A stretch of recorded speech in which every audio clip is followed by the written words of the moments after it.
action.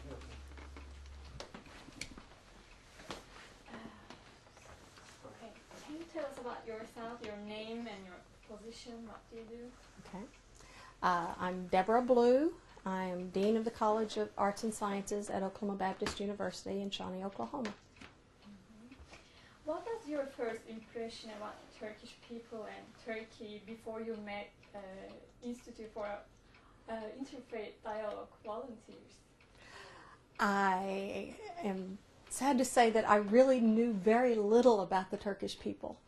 My geography probably was one of my worst subjects in school, and I honestly did not know everything that was in Turkey. I knew Istanbul was in Turkey, I knew Ankara was in Turkey, and that was about it. And so I really had not met many Turkish people that I knew of, and so I really didn't know much about Turkey.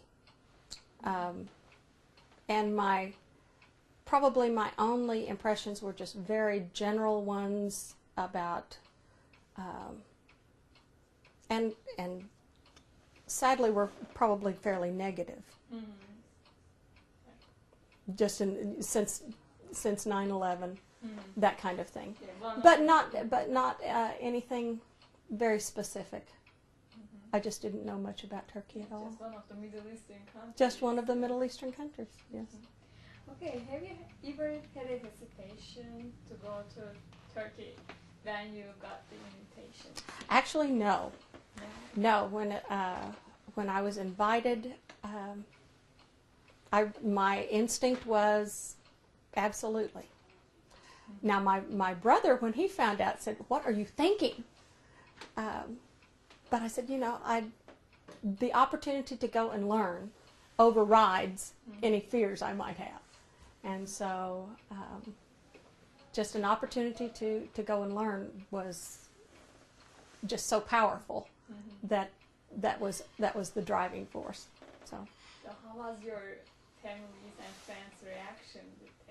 They were a little hesitant. They were a little concerned for me, and I said, well, just pray that we will all be safe, and that we will have a safe journey, and that our flights will be uneventful, and that we will just come back safely and with wonderful adventures. So. Okay. What did strike you most in Turkey? Oh, I was on information overload really quickly. There was just so much to see. The history was so overwhelming. I just thought over and over again how in the United States we really have no sense of history. I was overwhelmed with the hospitality that we were shown everywhere we went. I remember thinking every once in a while I would notice that Jafar or Batul or Turan or Seldo, our tour guides, would be gone. And then they would show up again and realize that they had been off having their prayers. But they never made a big show of it. They never called attention to themselves, but just their devotion, their dedication was a real testimony and was very compelling, and that spoke to me.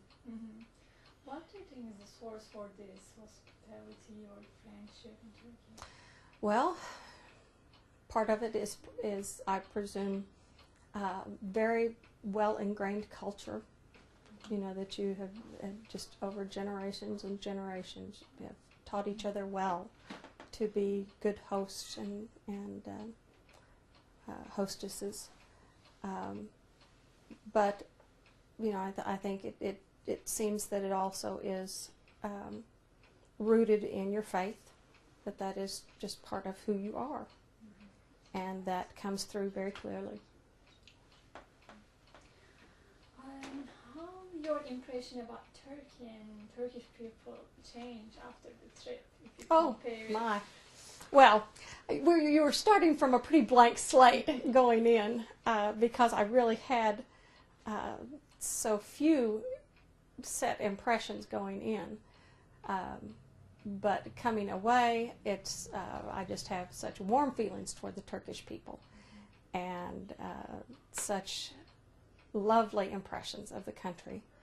And, every time I think of one of the cities we visited, it's, colorful images come to mind. Mm-hmm. And the beautiful faces of the hosts and the families that we visited with, and the schools that we visited, and it was just, they're all positive, very positive images. So I just came back with a very positive image of Turkey and the people.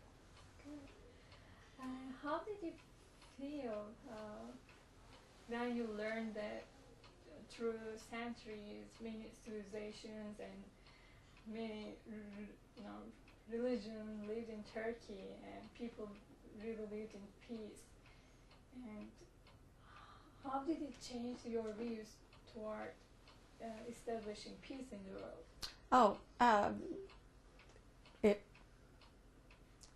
Turkey seems to provide a very good model for other nations and for the world to follow. I hope that it becomes not a well-kept secret, mm-hmm. that this can happen all over the world.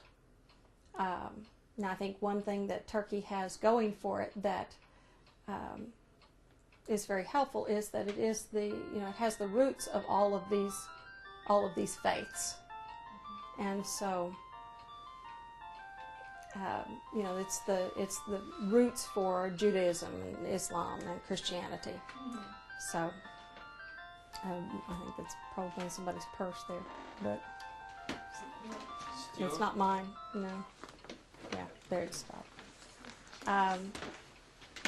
But I think I think the fact that geographically mm-hmm. and historically. Stop. Yeah, can you give me a second? I changed the bathroom, right? Okay. Okay. Okay. How did you feel when you learned that Turkey was cradle of many civilizations and religions, and people lived in peace for centuries? And if you think about building peace in the world, how did you interpret this?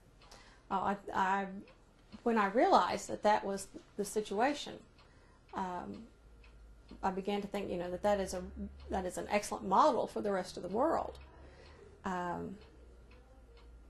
However, I don't think the rest of the world really realizes that Turkey mm-hmm. has this history of